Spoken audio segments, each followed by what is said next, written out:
Comment arrive-t-on à entrer dans le vice du commerce sexuel? Pourquoi les hommes et les femmes se prostituent? Courrier du cœur a décidé de lever le voile sur l'exploitation sexuelle. C'est tout de suite.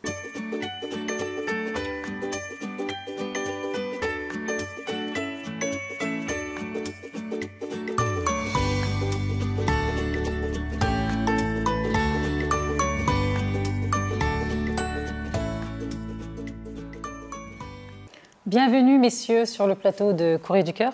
Bienvenue et bonne émission, Inch'Allah. Non, mais avec toi, c'est toujours bien, donc je ne doute pas. Machallah, machallah. Bienvenue. Merci, Kumba, et bienvenue dans le Courrier du cœur. Aujourd'hui, un bon thème, c'est la prostitution, un thème d'actualité, surtout au Sénégal. Voilà, bonjour Kumba, la grande présentatrice de cette émission Courrier du cœur. Ça fait un grand plaisir de partager avec vous cette émission. Merci. Donc on va parler justement, donc le thème de cette semaine, leur combat pour sortir de la prostitution. La grande question, mais qu'est-ce qui pousse un individu? J'allais énoncer la question, qu'est-ce qui pousse une femme? Mais en réalité, même les hommes aujourd'hui se prostituent. Donc qu'est-ce qui pousse un individu à se prostituer, à vouloir vendre son corps, à perdre sa dignité pour de l'argent, pour un bien ou pour du matériel? Tiens. Ouais, c'est un sujet un peu critique et compliqué, mais il faut savoir qu'il y a des raisons quand même.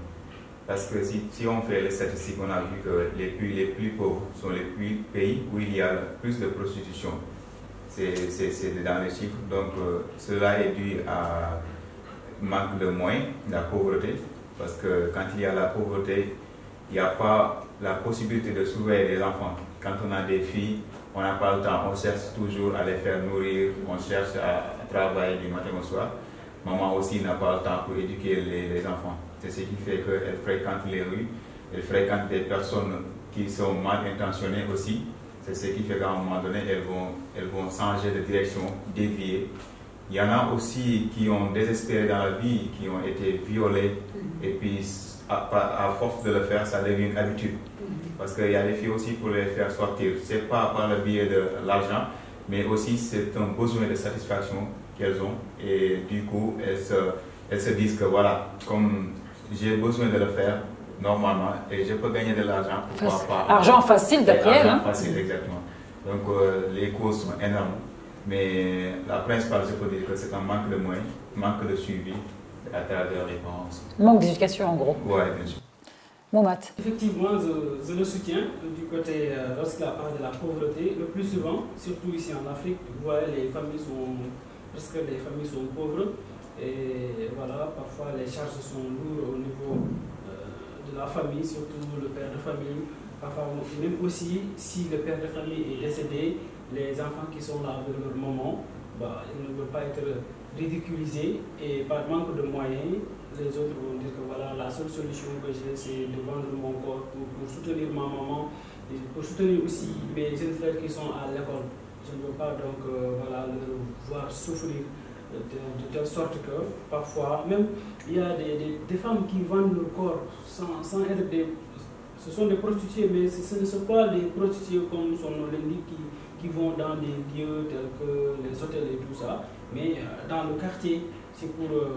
elles se cachent pour avoir de l'argent avec le nantier qui est là.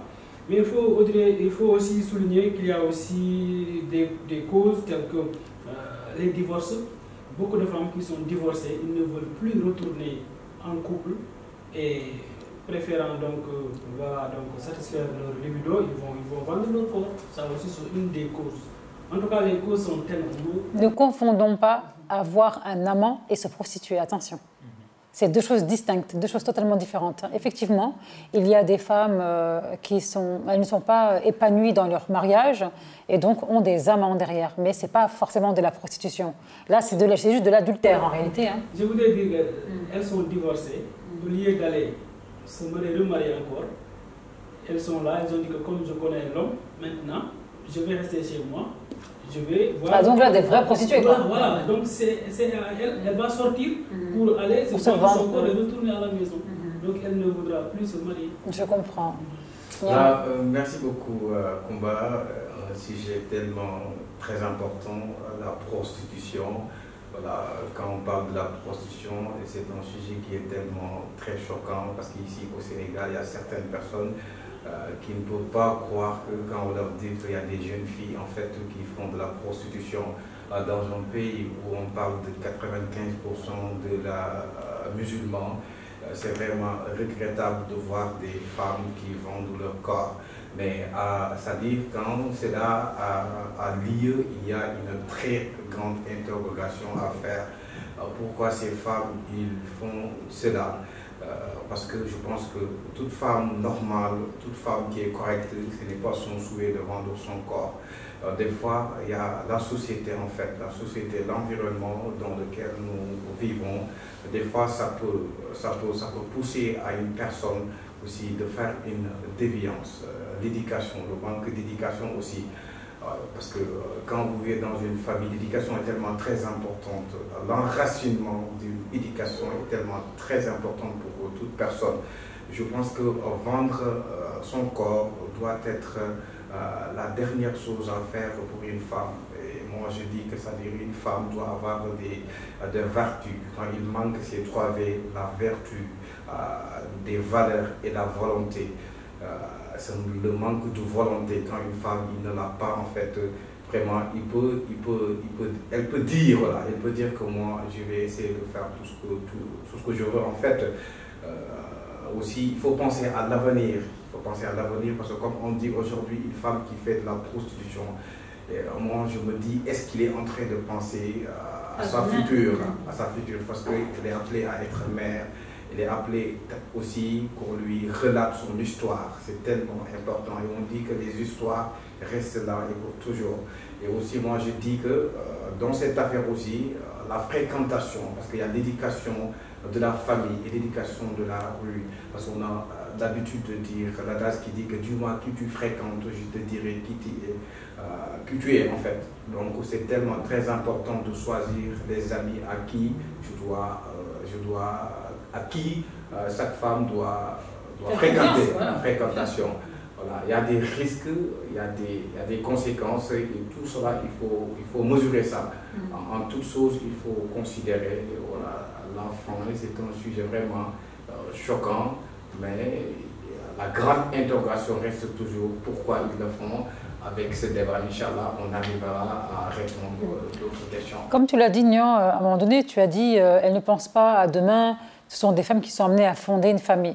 Mais il y a des femmes qui ont des familles et qui se prostituent. Donc, et souvent d'ailleurs, ce sont des mères de famille qui veulent nourrir leurs enfants et donc qui vont à la prostitution parce que d'après elles, elles n'ont pas le choix. Alors, comment qualifier ce genre de choses? Parce que c'est facile après de juger et de pointer du doigt. Hein. C'est très très facile. Et vous savez, faire cet acte-là, vendre son corps, vendre ses parties intimes pour de l'argent, pour biens matériels, après, moi, je pense qu'il y a certains degrés différents à analyser. Je ne cautionne rien. Honnêtement, je me suis mise dans la situation d'une femme qui n'avait rien, mais vraiment rien.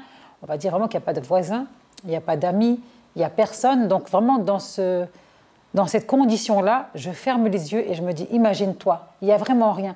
Tu n'as pas le choix. Il y a juste un homme dans la rue, il y a un homme dans le village, un seul. C'est le seul qui a à manger et personne d'autre. En fait, j'essaye pour comprendre qu'est-ce qui pousse une femme à se prostituer. Et donc, j'imagine vraiment le pire des scénarios. Il n'y a rien, il n'y a personne, tu as juste un homme. Et l'homme refuse de me donner à manger. Après l'avoir supplié, il refuse fermement. Et il me dit, tu couches avec moi et je te donne à manger. Et je tiens, je dis non, mais donne-moi. Il refuse, hein, c'est le seul du village. Il refuse. Donc j'imagine tous les scénarios possibles. Qu'est-ce que je fais? Imagine-toi, tu te laisses mourir de faim. Je pense que c'est un péché le suicide. C'est vu comme un suicide. Donc qu'est-ce que je fais dans ces situations? J'ai pas le choix. Là, oui, là je suis désolée, là je vais coucher avec l'homme pour au moins vivre, pour survivre. C'est ça. Mais maintenant ici, mais ici c'est pas ça. Si nous sommes honnêtes, ici c'est la facilité. Moi je préfère même perdre ma dignité en demandant de l'argent. Je préfère perdre cette dignité en sonnant chez Thiam. Thiam, j'ai pas mangé hier, est-ce que je peux venir manger chez toi aujourd'hui? Momat, est-ce que je peux venir manger chez toi mardi, chez toi le mercredi? Je préfère faire ça que de vendre mon corps. Je suis désolée, quand même, soyons sérieux. C'est C'est-à-dire que des fois, il y en a qui aiment la facilité. Parce qu'aujourd'hui, on voit des jeunes filles qui aiment avoir, par exemple, mais avec l'histoire de iPhone, un téléphone qui n'est pas un besoin primaire, on peut dire. Avec les iPhones, il y a des filles qui se couchent pour avoir un téléphone, iPhone X, il y en a, on a tellement de cas. C'est des filles qui ont un niveau de vie tellement élevé et elles n'ont pas les moyens. Donc la meilleure voie pour elles, c'est de se vendre le corps. Parce qu'elles ont déjà tellement de rêves et elles ne travaillent pas en réalité. Elles pensent tout avoir sur le dos des hommes. Et à partir de cela, on commence à faire de la dignité. Imaginez si la fille accepte de coucher pour un téléphone, un bien, un matériel qui peut se gâter même 2 jours après. Mais on peut dire qu'elles ont quelle mentalité. Et puis on a des audios, ça fait mal de les voir. Parce que chacun d'entre nous a une sœur ou quelque chose comme ça. Mais bien sûr. Les téléphones, si tu le fais avec un iPhone X, 3 mois après, il y aura X Max, X Pro, cet téléphone ne vaut plus rien. Voilà. C'est-à-dire qu'il y a une question de mentalité. Et puis les jeunes filles là sont toujours dans la concurrence. Et c'est cette concurrence qui fait qu'elles veulent vivre au-delà de leurs moyens, au-delà des moyens de leurs parents. Elles cherchent un homme qui a de l'argent et l'homme en profite en retour. Parce qu'il y a des hommes aussi, s'ils savent que tu veux un iPhone. Mais l'argent que les filles gagnent chez les hommes, elles sont les perdantes. Les hommes ne perdent pas. Si je donne 500 000 francs le mois prochain, je peux avoir encore 500 000. Mais les filles, beaucoup pensent que si tu les donnes 500 000, elles vont dire voilà le faux, voilà je lui fais tout ce que je veux, il me donne de l'argent. Alors que l'argent, ça se gagne. Mais est-ce que toi, ce que tu donnes, mais c'est fini. Tu as donné ton âme. Exactement, tu as donné. C'est-à-dire que dans la vie, il faut avoir 2 choses.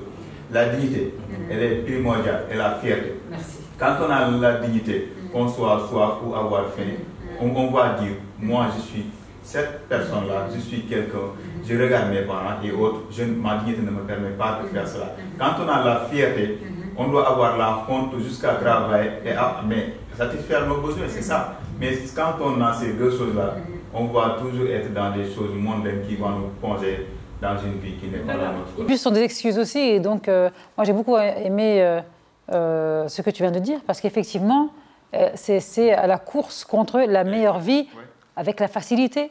Et donc c'est dommage. Et aussi, on le voit aussi, elle cherche aussi la gloire, être la plus belle, avoir les plus longs greffages. Voilà. Les futilités. Des choses qui ne servent pas. Souvent, c'est celles qu'on rencontre dans les rues, certaines femmes zidis qui ont de très belles voitures et tout ça. Tu ne les verras jamais dans les bureaux. Elles ne sortent que la nuit. Donc, pour dire que. Oui, elles ont des 4x4.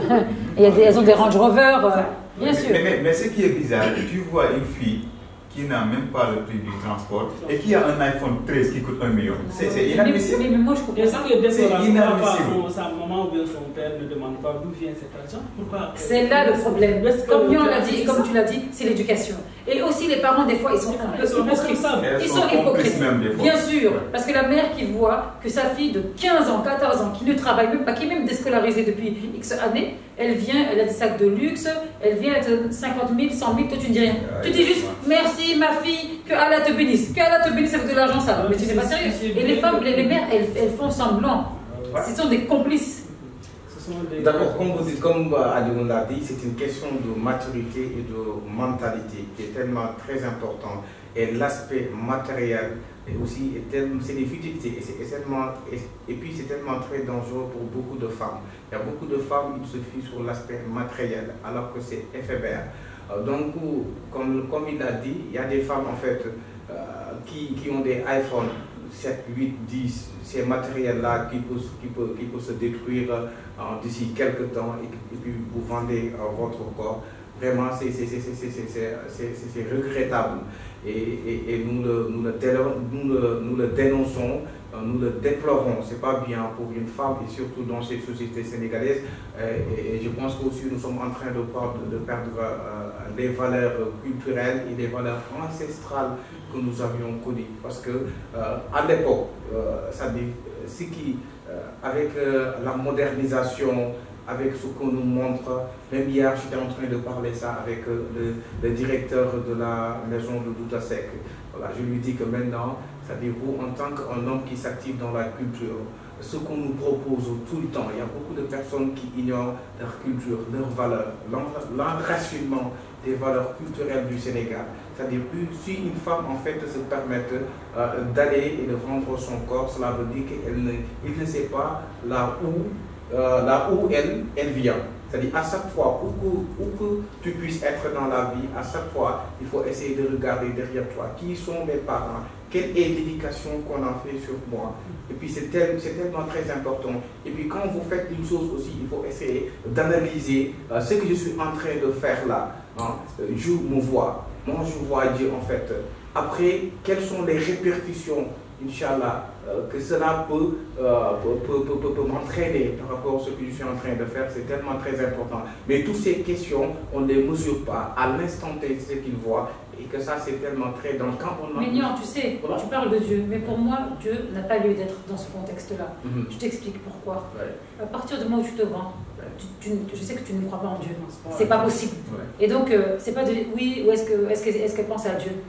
Les gens qui font la fornication, la prostitution, ne peuvent pas croire en Dieu. Ils n'ont pas de foi. Tu ne vas pas me faire croire que la femme prostituée, la vraie prostituée, elle va faire ses ablutions après dire Allahu Akbar, mais tu sais que c'est inimaginable. Mais il y a certains qui le font. Il y a certains qui font la prostitution et après qui le font. Non, les femmes, attention, donc, les prostituées de la rue, voilà, on prend un exemple. Les prostituées de la rue, j'ai du mal à me dire que les prostituées de la rue, une fois la journée de travail soi-disant accomplie, elles vont faire la grande ablution et dire Allahu Akbar, c'est pas possible. Maintenant, je dis oui, quand une mère, les mamans qui se prostituent pour nourrir leurs enfants, et que c'est très grave, mais elles vont quand même prendre leur chapelet, ça j'en suis sûre, je suis convaincue. Elles vont essayer de se dire, bon voilà, j'ai pas le choix, il y a la barna. Oui, parce qu'elles sont musulmanes, elles sont nées musulmanes. Elles ont ça quand même dans leur sang. Elles vont se prostituer pour nourrir l'enfant. Mais ça, je ne cautionne pas non plus. Pour moi c'est pas possible en fait, tu comprends. Il y a, bien sûr que Allah est miséricorde, hein, et Allah pardonne qui il veut. Hein, et dans le Al-Coran, nous a dit Allah pardonne tout, sauf l'association. Hein, même le meurtre, Allah pardonne le meurtre, involontaire. Et si tu n'as pas l'argent pour financer la famille, tu dois jeûner pendant 2 mois. Hein? Donc c'est pour dire que même le meurtre involontaire, je n'ai pas dit que tu vas terrasser un village et tu vas te pardonner, le meurtre involontaire, Dieu pardonne. Maintenant, c'est possible que Dieu pardonne la femme qui était vraiment sous le fait accompli, comme j'ai donné en situation. C'est vraiment le cas extrême où il n'y a rien. C'est le seul homme du village. Il a des moutons, il a des bœufs, il a des fruits, il a des légumes, il a tout. Et elle n'a pas le choix. Et lui, il lui impose, elle a tenu, elle meurt de faim. Elle ne va pas se laisser mourir de faim. Elle a son bébé nouveau-né à nourrir. Voilà les circonstances que j'ai proposées. Là, oui, je pense que Allah, qui est miséricordieux, va pardonner. Mais maintenant, le reste, il ne faut pas me parler de Dieu. Mais moi, ça me lève le cœur, là, qu'une femme prostituée, soi-disant, faire la prière, je n'y crois pas. Ouais, je ne valide pas. Vous n'y croyez pas? Non, je ne crois pas. Je n'y crois pas, mais elle prie des... Ah bon? Il y a des femmes, si tu les vois à la maison, mais tu peux jurer devant le Coran qu'elle ne se prostitue pas. Et la nuit, c'est une autre personne. Une autre personne. Il y a des femmes, on ne voit même pas leurs cheveux. Elles sont toujours voilées. Mais la nuit, c'est une de la prostitution? Non, laissez-moi dans ma bulle. La nuit, qu'est-ce qu'elles vont dire? Maman, je vais aller chez ma copine ou bien elles sortent. C'est-à-dire qu'à la maison, elles vont tout faire pour montrer le bon exemple, pour que personne n'ose imaginer qu'elles se prostituent. Mais donc là, encore une fois, elles n'ont pas la foi. Elles n'ont pas la foi. On les appelle pervers et hypocrites dans la... Elles le font pour le regard des gens. Mais elles n'ont aucune pensée vers Allah. Mais merci, dans cette foi-là, elles n'ont pas la foi. Elles n'ont pas la foi. Spécifique. Pervers, hypocrite. C'est ça. Ça veut dire que le problème, c'est pas avec Allah. Parce qu'elles savent très bien qu'Allah est au contrôle de tout. Mais le problème, c'est de voir comment camoufler ma famille, les gens. Donc elles ont peur de l'image d'autrui. Elles ont peur de l'image des êtres humains. Elles ne craignent pas Dieu. Nian, tu es parti à la rencontre de prostituées. On va voir ça ensemble tout de suite dans le reportage à cœur ouvert. Allez.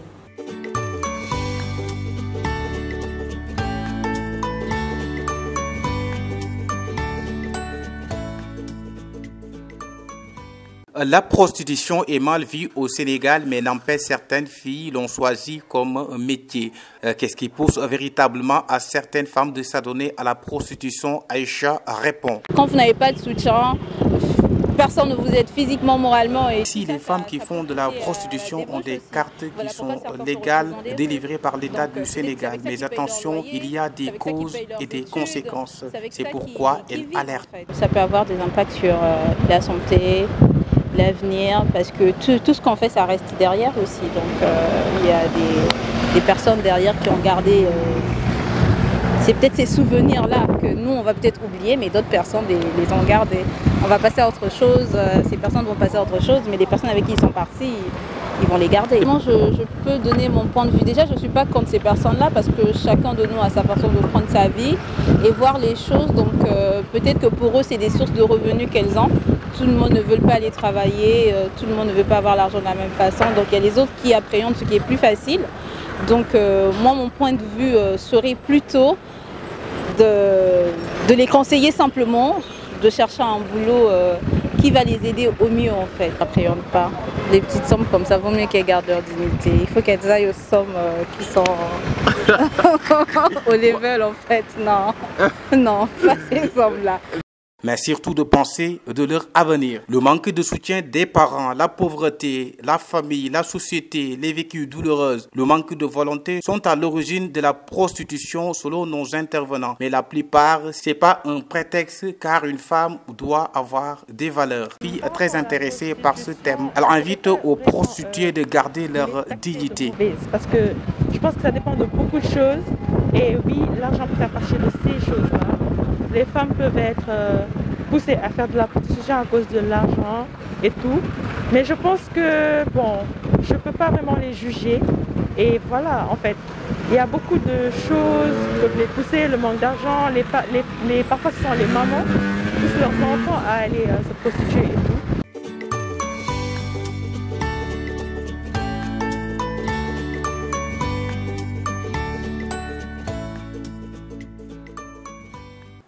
Alors Nian, on t'a entendu avec une certaine Aïcha Binta disant que voilà, elle ne blâme pas les femmes qui se prostituent, qu'elle ne cautionne pas non plus que les femmes soient dans la rue à vendre leur corps pour une question d'argent.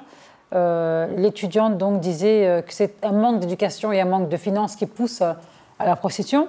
Et j'ai bien aimé la troisième qui disait que quelle que soit la raison, il faut résister, il faut montrer de la résistance. Et le manque d'argent n'est pas forcément le prétexte premier pour se vendre, pour vendre son corps, pour donner son corps à un être humain dans le but de gagner de l'argent. Je ne sais pas si vous imaginez en fait la gravité de la chose. Donc donner son corps, vous imaginez ? Donner son corps. Donc aujourd'hui, voilà, il y a une femme qui vient, tiens, tu l'utilises et elle te paye. Et à cette fois-là, et tu la payes. Comme de la marchandise. Non mais ce sont des objets, après finalement, ce sont des objets. Alors, tiens. J'ai compris que c'est comme elle l'a dit, c'est-à-dire qu'il y a des raisons diverses aussi, mais quelle que soit la raison, je pense qu'on ne peut pas dire j'ai un vécu dur pour se prostituer. Parce que pour se prostituer, ça ne se limite pas à un simple plaisir, mais c'est pour gagner de l'argent. Et quand on gagne de l'argent, ça devient un business. Donc à partir du moment, tu gagnes de l'argent par la voie la plus facile. Si tu as un vécu dur, tu n'as qu'à se lever et travailler, il y a beaucoup de travail. Mais si tant est que la prostitution est la chose la plus facile pour mieux gagner, tu travailles la nuit, tu peux gagner par exemple 200 000 ou quelque chose comme ça. Tu dors toute la journée au moment où tu vois d'autres femmes comme toi qui se sacrifient, qui font des travaux tellement difficiles. Toi, tu travailles la nuit pour dormir le matin. À partir de ce moment, tu dois s'interroger et savoir que ce que tu fais là, c'est pas bon. Parce que tu gagnes mieux, tu travailles moins. C'est impossible. Mais aussi, ce qui est beau à savoir, il y en a qui n'ont pas de l'estime de soi. Parce qu'elles ont tellement de vécu dur qui a fait qu'elles n'ont pas d'estime. C'est-à-dire que ça devient un vengeance contre elles. C'est-à-dire qu'elles ne s'aiment pas, elles n'ont aucun sentiment. Tu vois des filles tellement belles, mais elles ne voient pas leur beauté. Tellement elles sont souffert. Et ça devient un traumatisme qui les pousse à ne plus fréquenter des bonnes personnes qui sont dans les boîtes. Ce qui peut les rendre heureuses, c'est de boire de l'alcool, fréquenter les filles. Parce que ça devient traumatisant, quoi. Et elles n'ont plus l'envie de la vie. C'est-à-dire que ces personnes-là, elles ne le font pas pour gagner de l'argent. L'argent ne les intéresse pas. Et puis, à partir de cela, il faut essayer de voir comment les intégrer dans la société. Parce que aussi, une personne peut être mauvaise aujourd'hui et devenir une bonne personne dans le futur. Donc ça aussi c'est important. On ne peut pas dire que ce sont des prostituées, on va les laisser, on va les haïr, on va les est maltraitée, mais elle fait partie de la société. Et en parlant de maltraitance. Elles peuvent revenir aussi. Donc, à partir de cela, je pense que si tant est qu'il y a une personne qui peut les approcher et essayer de les intégrer dans la société, je pense que ça peut devenir la meilleure solution que de les haïr ou bien de les classer dans la masse de la société.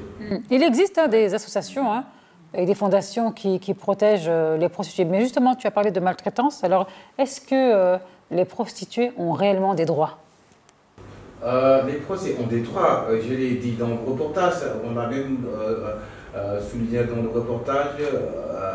Ils ont des cartes légalement délivrées au Sénégal. Au Sénégal, bien sûr, parce que ce n'est pas des choses qu'on fait de façon clandestinement.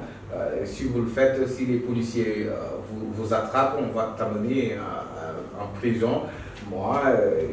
Donc, en gros, tu es en train de dire que la prostitution est légalisée au Sénégal. Bien légalisée. Elles ont des cartes. Elles ont droit à faire un dépistage chaque fin de mois ou quelque chose comme ça. Elles sont contrôlées partout. Elles ont un carnet sanitaire. La police, elle vient, elle regarde ce carnet-là. Et il y a aussi sous forme de pièce d'identité qui montre que telle personne est une prostituée. Même dans le reportage, c'est ce que j'ai dit en fait. C'est un métier comme tous les métiers en fait. Non, c'est pas un métier comme tous les métiers. C'est un métier légalisé. Tu ne peux pas comparer le métier d'imam et le métier de prostituée. Quand je dis que c'est un métier, c'est-à-dire pour eux c'est un métier. Il y a certaines prostitutions, certaines femmes qui font de la prostitution en fait. Ils le considèrent, ces femmes-là, ils les considèrent comme tous les métiers en fait. Parce qu'elles le font avec beaucoup de fierté. Eux, par exemple, quand vous venez devant ces femmes-là, vous êtes en train de les conscientiser, elles peuvent vous dire que vous êtes fou. Moi aussi, c'est mon métier, c'est ça que je règle mes besoins, c'est son métier, mais moi, personnellement, je ne le considère pas comme un métier comme tous les métiers. Mais c'est eux, c'est ces femmes-là qui les considèrent. Ça suscite de l'argent. Voilà, c'est ça. C'est leur métier. En fait, comme on vient de dire, prestataire de service. Voilà, comme on vient de le dire, c'est-à-dire les cartes qu'on a délivre, c'est-à-dire ton métier c'est quoi? C'est de faire la procédure. Ça veut dire que elles l'ont fait un métier. Elles ont une carte, ça veut dire légale, et tout le monde le sait, les Sénégalais. Tout le monde le sait, les imams le savent, tout le monde le sait. Au Sénégal ici, ça veut dire toutes les choses mauvaises. Ça se passe ici au Sénégal. Mais malheureusement, des fois on dit qu'au Sénégal, il n'y en a pas ça, il n'y en a pas ça. C'est pas vrai, c'est faux. C'est vrai que moi, quand je vivais en France, avant de m'installer ici, donc il y a 4 ans, presque 5 ans, c'est vrai que l'image qu'on avait du Sénégal et donc des Sénégalais et Sénégalaises, c'était vraiment des belles images. Jamais on a entendu des choses négatives. Moi, je sais que même mes parents, jusqu'à aujourd'hui d'ailleurs, mes parents n'ont jamais dit quelque chose de moche. Sauf la dureté, la difficulté, donc la compréhension, ça je suis d'accord, mais après des trucs comme ça que les gens se prostituaient. Donc moi j'ai découvert moi-même qu'il y avait des prostituées au Sénégal. Mes parents ne m'ont jamais dit. On nous a vendu du rêve sur le Sénégal. Et donc c'est vrai que c'est un peu tabou, mais aussi mentir sur un endroit, mentir sur un pays, je trouve que ça ne sert à rien, parce que finalement tout le monde va se rendre compte des réalités de la vraie vie au Sénégal. Alors, mais quelles sont les conséquences, Mohamed, quelles sont les conséquences forcément négatives de la prostitution? Parce que je ne vois pas du tout de conséquences positives. Oui, les conséquences resteront toujours négatives, parce que quand tu vends ton corps et tu vas perdre ta dignité, mais le malheur c'est qu'au futur, tu vas te rendre compte que moi, lorsque je faisais cette activité-là, vraiment, est-ce que je n'avais pas perdu la conscience? Parce que si on est vraiment un croyant, et on se réfère sur ce que Dieu a demandé, mais il y a certains âges, tu dis que voilà, je m'en fous de Dieu, je vais faire ce que je veux. On a parlé aussi de l'éducation, mais je pense que l'éducation, ça fait partie. Mais la fréquentation aussi de la personne aussi, ça joue. Donc tu peux fréquenter des personnes qui ne croient à rien, alors toi tu viens d'une belle famille qui a la dignité et tout ça. Mais parlant des conséquences, je pense qu'il faut penser de tes enfants. Un jour, tu seras un maman, ou bien une maman. Mais il y a déjà, pardon, comme on l'a dit tout à l'heure, il y a des femmes qui sont déjà mamans. Donc c'est pas un jour. Les conséquences... Pour moi, personnellement, la première conséquence négative, le sida. Les maladies sexuelles. Exactement. Ça me tourne. Donc, personnellement, je me dis, les premières conséquences graves qu'on puisse imaginer, le VIH. Mais là, on a déjà le dit. La grossesse, en deuxième plan. On a déjà le dit qu'elles vont dans les hôpitaux pour se dépister. Donc, il remplacer toutes ces maladies, peut-être. Mais aussi, ça ne empêche pas de. Mais quand tu te protèges. Mais bien sûr, il y en a marre. Quand tu te protèges sanitairement, tu ne faut. Toi, tu es dans ton monde là. Finalement, je crois que tu es plus naïf que moi. Bien sûr qu'il y a des femmes qui ont le sida. Et bien sûr qu'il y a des femmes qui peuvent falsifier comme on falsifie tout ici au Sénégal. Elles peuvent faire semblant qu'elles sont saines, or que pas du tout, et elles vont donner le sida à un homme marié, qui ensuite, quand il va rentrer chez lui, là, il va contaminer sa femme. Hein? Et ensuite, sa femme qui va tomber enceinte, l'enfant même aura le sida. Mais c'est fou. J'avoue que ce sujet-là, j'y ai pensé longuement, mais dans tous les sens du terme, et je me suis dit, mais regarde ça, tu peux tuer, tu peux briser combien de familles là-bas? C'est pourquoi je ne cautionne pas la prostitution. Ça de d'où l'intérêt aussi que les autorités, en fait, les policiers, d'intensifier les contrôles, parce que ça, c'est tellement dangereux, une maladie comme le sida, une prostituée qui ne respecte pas, par exemple, les règles de sa carte sanitaire, parce que quand... Non, on ne va plus parler de règles. On ne peut plus parler de règles. Déjà, moi, ça me choque que tu fasses on est là. Parler de règles, alors qu'il ne respectait même pas son corps. Parce qu'au moment où des policiers font ce qu'on appelle des contrôles, cela veut dire qu'il y a des choses à respecter. Ouais. Non, on ne peut pas parler de règles à une prostituée. Prostituée, il n'y a pas de règles en fait. Mais ça, elle ne se respecte même pas elle-même. Comment tu vas imposer des règles? Mais c'est des préventions. Elles ont le droit, on ne peut pas les rattraper, on ne peut pas les amener à la police, on ne peut pas les. Elles ont le droit de fréquenter la rue jusqu'à 3h, 2h du matin si elles ont leur pièce. Jusqu'à même 80 ans. Ouais. Mais tu sais où je veux en venir? Quand tu me parles de droit, bien sûr qu'elles ont des droits en tant qu'être humain. Chaque être humain, peu importe ce qu'il fait, c'est comme ça, il y a des lois. Elles ont des droits. Donc ça, je suis tout à fait d'accord. Bien sûr, si tu tabasses une femme, peu importe ses activités, elle a le droit de porter plainte, l'homme doit aller en prison. Donc voilà, on la viole, tu vas en prison. Peu importe, oui, là, d'accord. Mais maintenant, si tu me parles de règles, mais une prostituée n'a pas, pour moi, n'a pas d'état d'âme. Pardon, mais c'est pas que je la qualifie de monstre. Pour moi, il n'y a aucune règle. Une prostituée, une femme qui se prostitue ou un homme qui se prostitue, on ne peut pas imaginer qu'ils vont respecter des règles. Mais non, parce que déjà la prostitution, c'est quelque chose de tellement grave. Mais tu peux même pas, je ne sais pas comment déterminer ça. C'est à un niveau inimaginable que tu ne peux pas te dire que celle-là, là, elle va respecter des règles, elle va dire la vérité, elle va venir, oui d'accord, j'ai le VIH. Il ne faut pas rêver. Elle a bafoué toutes les règles. Hein. Bah, voilà, tout bafoué déjà. Elle ne va pas dire, oui, c'est vrai, j'ai ça, c'est pas possible. Elle va avouer qu'elle a une maladie. Non, ça va casser son business, comme tu l'as dit, c'est un business pour elle maintenant aujourd'hui. Tu comprends? Parce que puisque c'est un business qu'elles sont en train de faire. Leur business. C'est leur business. Et aussi, je pense que c'est très important aussi, quand on parle de règles aussi, de les contrôler. Parce qu'il y a des personnes aussi, il y a des personnes saines, peut-être, je ne sais pas si je peux les appeler des matures ou pas. Par exemple, c'est une manière de protéger les populations quand on les contrôle, quand on leur exige des règles. Et ces règles-là, c'est à respecter. C'est pour prévenir le sida. Tu acceptes, voilà. Tu acceptes ce métier. Le métier d'ailleurs, c'est le métier le plus vieux du monde, comme on dit, c'est la prostitution. Mais c'est très grave. En fait, mais non, on ne doit pas légaliser ça. On doit bannir. Ouais, mais c'est légalisé. Mais c'est légalisé au moment où. On ne doit pas légaliser. On doit vraiment. Ouais, mais en principe. Toutes les religions l'interdisent. Mais vraiment, toutes les religions l'interdisent. Toutes les religions l'interdisent. On dirait que c'est normal. On parle d'un truc, d'un achat, comme tu l'as dit, de voiture. Il faut légaliser. C'est pas normal. Il ne faut pas légaliser. Il faut anéantir. Ah, mais c'est pas normal. Mais ce qu'on voit, c'est-à-dire, ça paraît être normal au moment où on donne des cartes à des prostituées. C'est ça? C'est pas normal. Ousmane, regardez, on est là à descendre dans les rues, dire que voilà, l'homosexualité, c'est le même combat. C'est le même combat. Ça, c'est pour tenir l'image du Sénégal. Moi, j'ai jamais entendu des imams dire que vraiment, on est là pour combattre les prostituées. J'ai jamais entendu. Et pourtant, non, j'ai dit que tu n'as pas entendu ça, mais j'ai dit que vous avez vu les fous au Sénégal disent qu'il faut lutter contre l'homosexualité. Mais là, un imam ne peut pas parler de prostitution, ça veut dire que c'est même pas son truc, quoi. Tu vois le truc, lui, il parle de Allah. Il va nous vendre les versets, les sourates pour justement avoir plus d'adhérents, quoi, plus de fidèles. Mais bien sûr que la prostitution existe. Il va nous dire non, évitez même la fornication.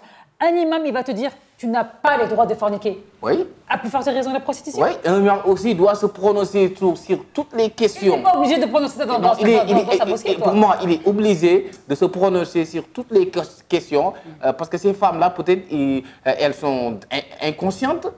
Par exemple, l'imam peut faire... Si on te dit que tu n'as pas le droit d'avoir des rapports sexuels avant le mariage, et c'est quoi la prostitution? Donc, tout a été dit sur ça. Ouais, tout a été dit, mais malgré tout, on donc, fait... Tu veux que donc, dans les prêches et tout ça, on dit ça, on relate ça, ouais, on dit aux gens de faire ça. La vérité est que ça ne devrait même pas être légal. Mais c'est comme couper ton bras droit et le vendre. Mais vraiment. Et si tu le faisais aujourd'hui, on allait te l'interdire. Oui. Donc pour dire que le charia n'est pas respecté. Ça ne devrait même pas être légalisé. Ça ne devrait pas être légalisé. Moi, j'ai vraiment... Voilà. Il y a des situations aussi au Sénégal. Après, on va regarder ton micro-trottoir, Nyan, parce qu'apparemment, c'est super intéressant. Au Sénégal, il y a des jeunes étudiantes à la recherche de sugar daddy. Est-ce que vous savez ce que c'est un sugar daddy, hein? Qui finance les études, qui finance les cheveux, qui finance les instituts de beauté, qui payent les appartements, qui payent les locations d'appartements et autres. Tiens. Ça veut dire que ce soir-là, il y a deux faits. Et est-ce que tu le considères comme de la prostitution? Mais c'est de la prostitution déguisée. Ah, parce qu'il y a plus de prostitution déguisée. Si les prostituées, toutes les prostitutions sont 1000, les 900 sont des prostituées, mais elles déguisent leur prostitution. Elles sont dans les maisons, elles ne sortent pas. Maintenant, c'est les hommes qui viennent vers elles. Elles ont leur numéro et tout, leur appartement. Mais même sur les réseaux, sur TikTok, tu vois, la fille cache son visage. Ça montre, voilà, il y a une petite fille de 20 ans, fraîche, chic. Si vous voulez me retrouver, venez à tel endroit. Le numéro est mentionné. Maintenant, voilà, ça devient comme de la marchandise. La même façon qu'on voit les vêtements là, en ligne, c'est la même façon que les prostituées se vendent en ligne. Elles mettent leur numéro, leur visage, leur image, elles dansent, elles font tout pour séduire. Et elles ont des catégories. Voilà, si tu veux telle catégorie, telle tranche d'âge. Excellent, excellent. Mais tu sais, il y a un truc qui me plaît dans ta phrase. Quand il a dit « elle danse », là, je prends cette petite partie qui m'intéresse beaucoup. Pas forcément des prostituées, mais regardez un petit peu sur les snaps. Les TikTok, les jeunes filles, même les femmes, elles se montrent, elles sont là, c'est pas forcément des prostituées, mais elles montrent leur corps comme ça, les seins, et elles se prennent toujours en photo de dos. Je ne peux pas, j'arrive pas à comprendre. Il y en a qui ne prennent jamais de photos debout. Mais non, mais... Elles ne prennent, il y en a qui ne prennent jamais de photos debout. C'est-à-dire ce qui les intéresse, faire apparaître leur sein, la forme de leur corps, les hanches et tout. Mais c'est à la base, sur les snaps, qu'est-ce qu'on veut montrer? Quoi? Mais ça veut dire que leur corps devient comme une marchandise. La façon dont on a la fierté d'avoir des légumes frais et tout, c'est la même façon que les femmes présentent leur forme. Voilà. C'est pourquoi moi maintenant, avant j'étais sur Snap, bon, j'ai toujours mon compte Snap, hein. Je me dis je vais l'utiliser pour le professionnel, mais même ça j'arrive pas. Parce que vous savez, voilà, maintenant je me fais focus sur les cuisines et sur Facebook, voilà, c'est bien, professionnel. Mais je me dis, mais c'est fou parce que tu te vends en fait, c'est de la marchandise. On vend au plus offrant en fait. Et c'est ça qui est triste. C'est vraiment qu'il n'y a pas... On a perdu vraiment la valeur de la femme. Elles ne connaissent pas leur valeur. Ou des fois, je rectifie, je crois qu'elles connaissent la valeur. Elles savent que... Voilà. Elles savent qu'elles ont quelque chose que l'homme veut. Elles connaissent en réalité la valeur. Ah, bien sûr, si tu prends un homme qui ne connaît nulle part, vous êtes rencontrés comme ça, un homme qui paye ton appartement à 500 000, qui t'achète des cheveux à 300 000, mais un homme qui fait un coup de 1 million sur toi, mais tu as de la valeur. C'est-à-dire que la façon dont il a fait, voilà, exactement, mais elle veut juste avoir de l'argent. Ce que je déplore là, écoutez, l'homme qui te donne de l'argent, l'homme peut-être a sa femme là-bas. Il a toujours sa femme avec. Bien sûr. Tu es là. Tu n'imagines même pas fonder une famille. Je ne sais pas, tu es abusé à chaque jour. Tu es là, on t'abuse de toi, on te donne de l'argent, mais l'homme qui te donne de l'argent aujourd'hui, il va te quitter. Mais c'est comme ça, il va trouver plus cher, plus fraîche. Parce que tu es une marchandise. Mais oui. Quand tu es une marchandise, mais celui qui va avoir quelque chose, il n'a qu'à aller au marché. C'est ça. On a un portable. Aujourd'hui, on est satisfait pendant 6 mois. Maintenant, on voit les publicités, dernier cri, le téléphone qui sort, par exemple Samsung 22, là, que j'aime beaucoup d'ailleurs, en rose, hein, qui sort. Hop, tout de suite, on se dit, je veux le prochain. C'est comme ça que les amis font. Au début, ils utilisent le corps de la femme. Voilà, ils sont attirés, ils l'ont voulu, ils l'ont eu. C'est une marchandise qu'ils ont eue, ils ont consommé. Affaire classée, je change 6 mois après. Mais c'est comme ça, ils sont considérés comme de la viande. Et mais ils sont d'accord. C'est ce qui est grave, tu vois. Avant, peut-être, tu peux être un jeune garçon jusqu'à 20 ans et quelques. Mais aujourd'hui, si tu es un garçon et tu veux tout connaître, maintenant, avec ton téléphone, tu vois une fille de 25 ans qui te donne tout son numéro, le prix et tout. Même les jeunes de 17 ans maintenant, ils connaissent tout. Parce que c'est de la marchandise exposée sur l'Internet. Ça devient, l'accès devient à tout le monde. Exactement. Les jeunes filles maintenant se cassent dans les appartements et font tout ce qu'elles veulent. Et il faut savoir aussi l'infidélité encourage la prostitution.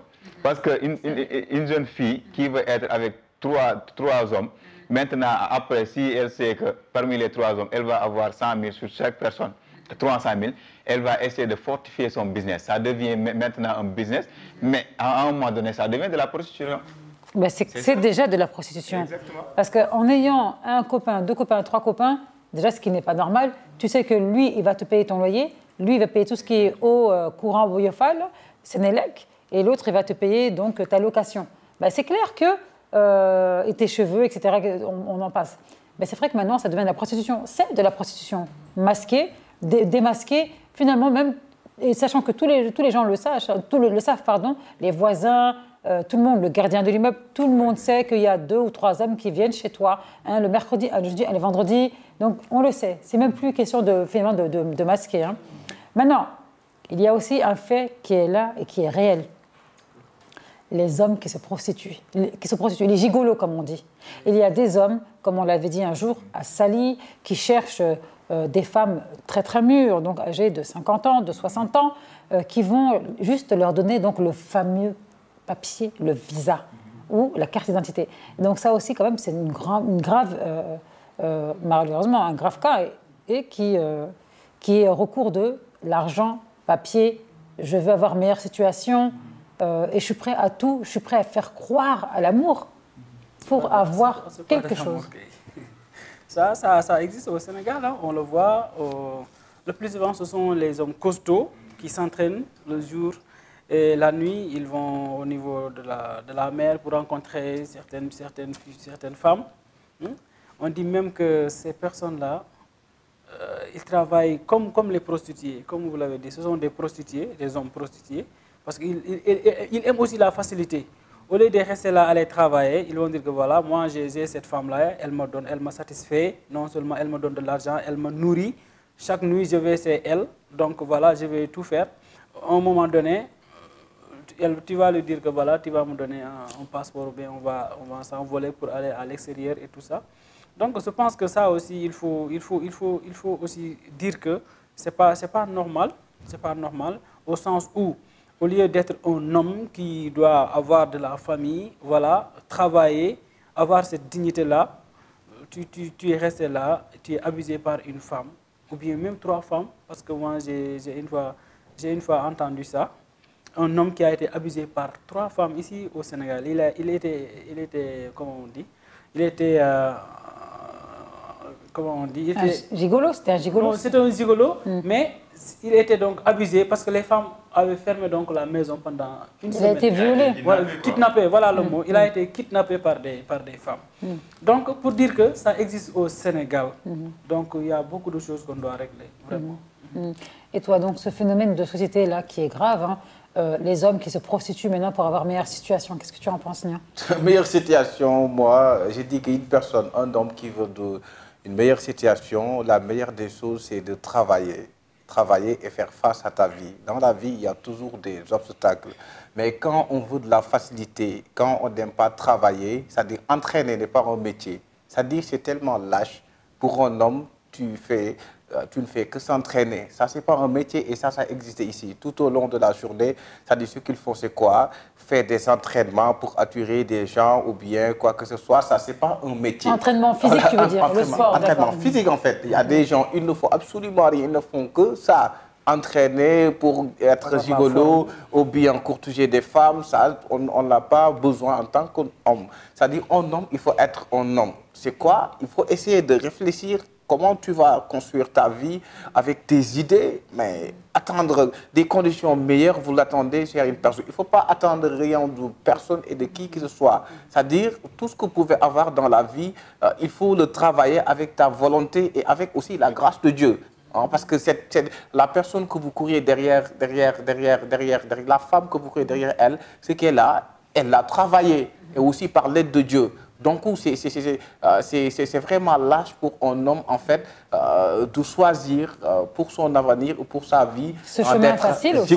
Le chemin facile. C'est-à-dire qu'il y a certaines personnes qui n'aiment pas, beaucoup de jeunes hommes, en fait, le problème, c'est quoi? C'est-à-dire qu'ils n'aiment pas travailler, ils n'aiment pas, par exemple, souffrir.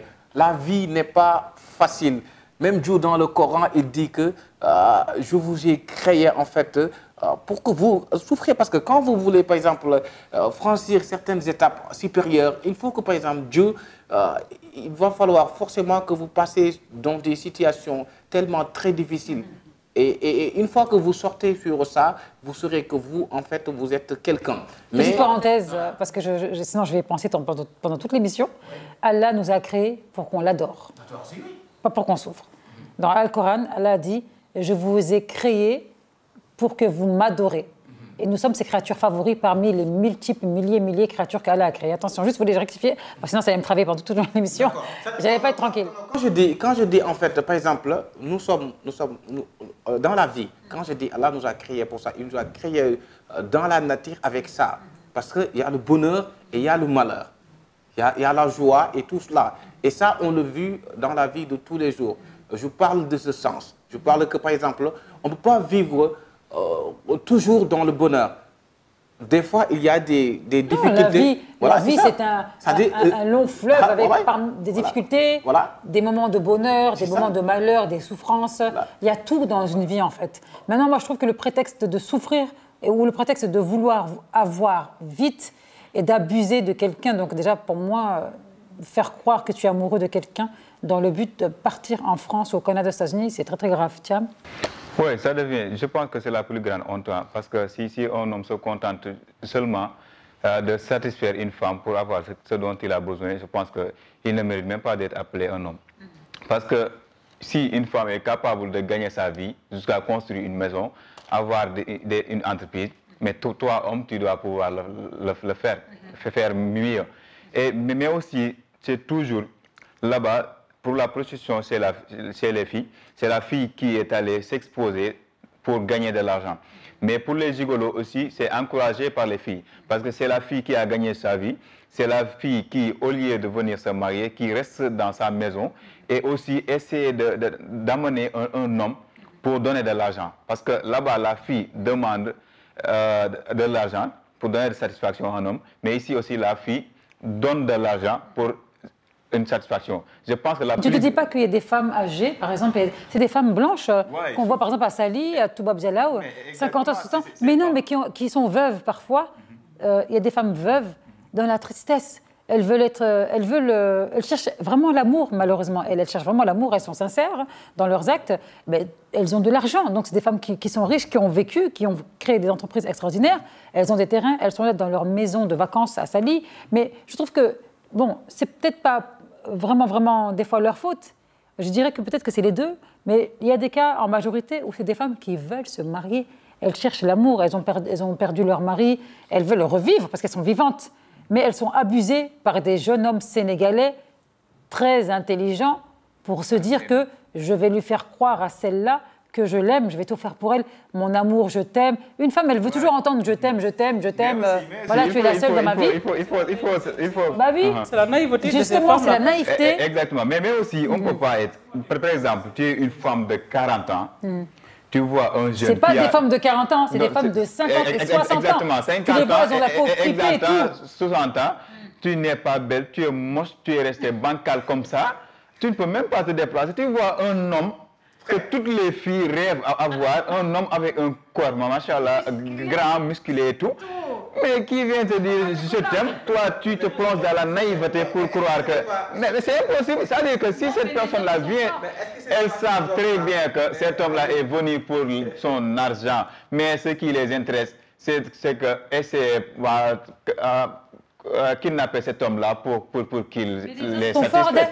les hommes sont forts, les hommes là-bas, là, c'est des hommes qui te travaillent au corps. Pas aimer ces femmes-là. Elles n'ont rien à aimer. Mais c'est des hommes qui sont forts dans leur pas se déplacer. Si elle est fréquentée par un homme de 30 ans, mais c'est impossible. Des fois, on connaît la réalité, mais on fait semblant de ne pas connaître. Mais les hommes aussi ont des copines derrière. Ils ont des copines derrière. Bien sûr. Voilà, ces branches-là, quelle que soit la nationalité, qui font ça, ils savent très bien que ces personnes-là ne les aiment pas. Non, mais des fois, elles sont naïves, elles y croient. Et comme vous dites, ces personnes ne les aiment pas du tout. Mais aussi, ces hommes-là aussi, ils sont malades aussi. Ils sont malades. Pourquoi? Que je croise tous les jours ici à Sacré-Cœur. Un jeune homme tellement musclé qui est comme ça. Mais qui se marie il n'y a même pas 2 semaines avec une vieille blanche qui n'arrive même pas à se déplacer correctement. Il est toujours, on lui traite tous les noms de oiseaux sur les réseaux. Il expose sa femme là sur les réseaux et il fait semblant de l'aimer. Et on sait qu'il cherche des opportunités. Il cherche des opportunités. Il ne croit pas. La femme a de l'argent et pour changer sa vie, c'est juste ça. Il ne croit pas en lui parce que non, en lui en fait. Il n'y a pas d'amour dans ça. La femme cherche la satisfaction, l'homme cherche l'argent. Il croit en lui. Il croit en lui. Il a attrapé une femme riche là. Bien sûr qu'il croit en lui. Il croit en son pouvoir sexuel. Comment ça s'appelle? Comment on appelle ça? Son sex-appeal. Il croit en sex-appeal. Tu rigoles ou quoi? Il peut satisfaire la femme. Et la femme venir épouser une femme de 60 ans, 50 ans. Mais c'est l'argent qui le concerne. En étant jeune. Mais c'est quoi l'argent? Et la femme blanche. La femme blanche, excusez-moi, la femme blanche, la femme noire. Vous savez qu'on ne vieillit pas de la même manière. Voilà, donc la femme noire de 60 ans, tu vas croire qu'elle a 35 ans. Et la femme blanche de 60 ans, tu vas croire qu'elle a 80, je suis désolée. Et donc imagine-toi maintenant ce que l'homme accepte de vivre, parce que comme on dit, le lit est petit. Et donc imaginez-vous donc, ce que l'homme accepte de vivre, de subir, de toucher une peau déjà fripée. Voilà, une peau de 60 ans, il a dit 80, elle a 60 ans, mais elle a 60 ans dans les papiers, mais physiquement c'est 80. Donc imagine-toi donc ce que l'homme accepte de faire. Mais non, mais pour de l'argent. L'argent, c'est chétan. C'est vrai que les esprits sont un petit peu mitigés. Donc, mais au moins, nous sommes tous d'accord sur un point. Il y a pas mal de personnes qui sont contre la prostitution. On a entendu une jeune femme qui s'expliquait, qui disait, peu importe la situation, elle est étudiante, donc elle a du mal parfois à payer ses études, elle attend la bourse qui ne vient jamais, elle n'arrive pas à manger, mais elle a dit, c'est clair et net qu'elle ne va jamais se prostituer. Nous avons entendu une autre personne qui a donc dit, qui a dénoncé en fait qu'elle n'était pas du tout d'accord, qu'elle était très pieuse, elle, religieuse, qu'elle était musulmane, mais qu'elle était vraiment contre cela, qu'elle trouve que c'est de la facilité et que les femmes sénégalaises sont un peu comme des feignantes. Hein. Donc voilà, Thiam, qu'est-ce que tu en penses ? Non, je peux dire qu'il n'y a pas de raison pour se prostituer, déjà. Maintenant, il reste à savoir la personne qui se lance dans ce domaine, comment, comme je l'ai tantôt dit, comment l'intégrer dans la société. Mais il n'y a pas une raison. C'est-à-dire qu'il faut être catégorique dans ce domaine-là. La prostitution ne devrait pas être légalisée.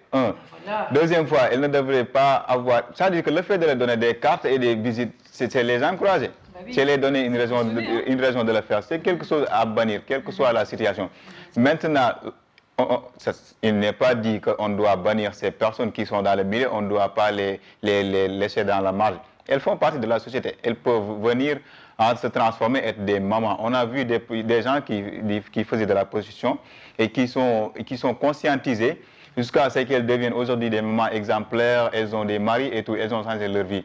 Mais avant de le faire, il faut savoir que c'est quelque chose à bannir et il n'y a pas de raison pour le faire. Merci.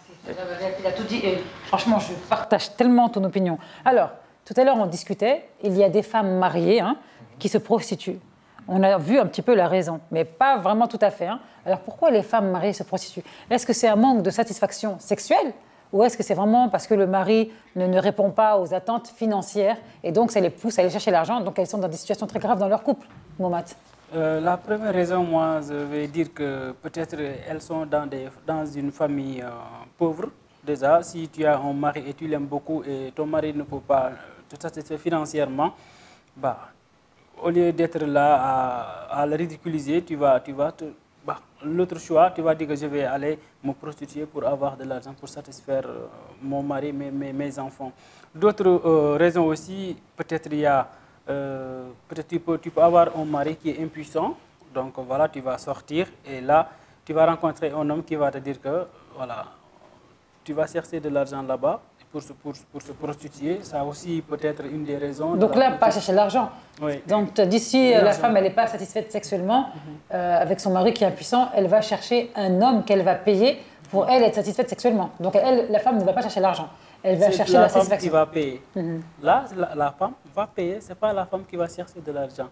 Donc tu vas payer. J'ai même une fois lu un article sur ça. Elle aimait bien son mari, mais son mari ne parvenait pas à le satisfaire. Qu'est-ce qu'elle a choisi? Elle a choisi de retrouver encore son amant pour se satisfaire. Et il y a un échange. Son mari lui a dit que, comme que tu as épousé un homme qui est plus puissant que moi côté financier, toi tu vas me payer. Donc si tu me payes, on va faire ça.